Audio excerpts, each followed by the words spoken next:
morning, Mayor Diepken, ladies and gentlemen.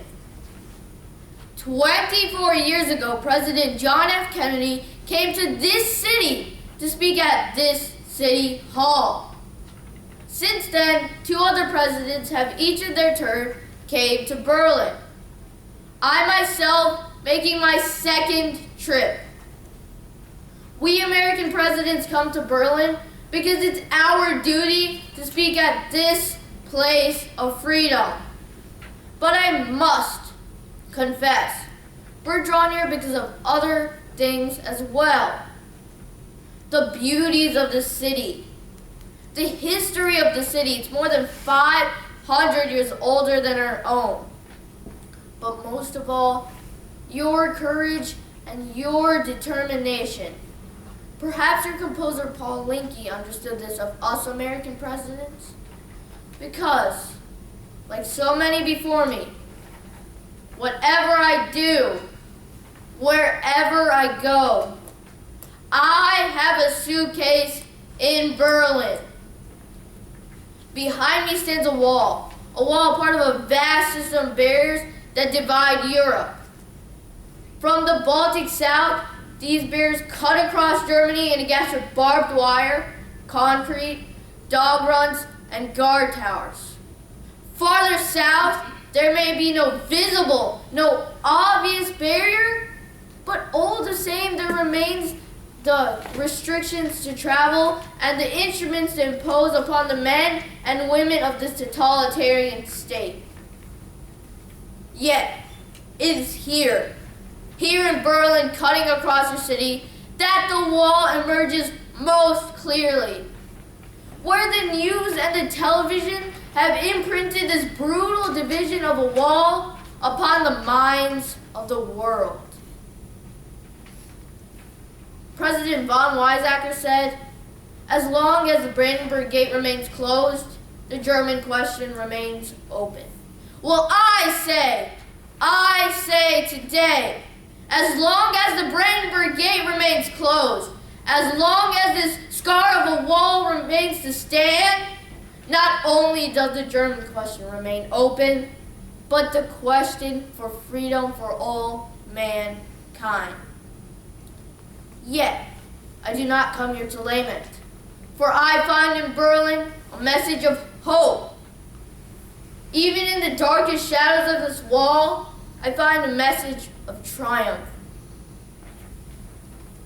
Where 4 decades ago there was rubble, now there's the greatest industrial output of any city in Germany. Where a city's culture has seemingly been destroyed, now there is an opera, 2 great universities, countless theaters and museums. From utter ruin, from devastation, you brothers have once again built a city that now ranks as the best in the world. Now, the Soviets may have had other plans, but there were a few things they didn't count on. Berliner heart, Berliner humor, and yes, a Berliner schnauz. There's one sign that's in the 1950s, Khrushchev predicted, "We shall bury you." But in the West today, we see a world that has attained a level of prosperity and well-being unprecedented in all of mankind. And in the communist world, we see failure, technological backwardness, declining health, and even the most basic need, too little food. Even today, the Soviets can't feed themselves. After these 4 decades, all of this has led to an inescapable conclusion. Freedom leads to prosperity. Freedom is the victor.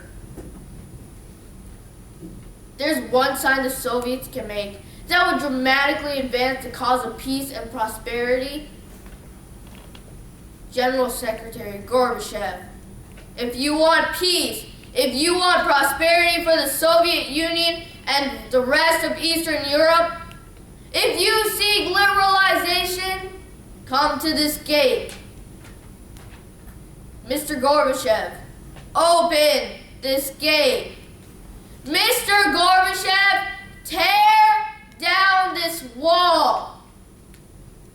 I understand the fear of war and the pain of division that afflict this continent, and I pledge you all my country's assistance to help you get over these burdens.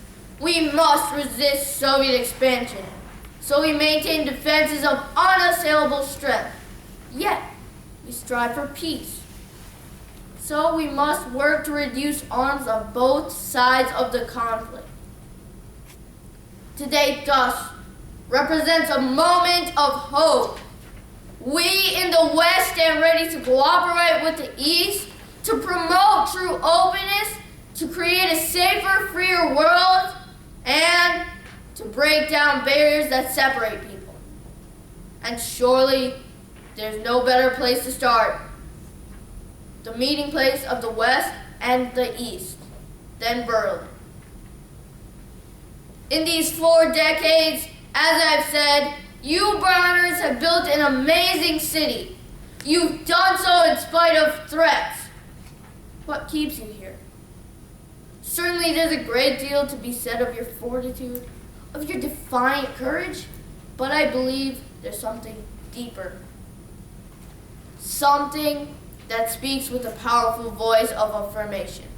Something that refuses to release human aspirations and energies.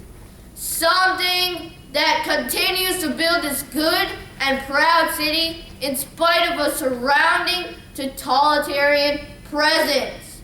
Something that says yes to the city, yes to the future, and yes to freedom. In one word, I would submit that what keeps you here in Berlin is love.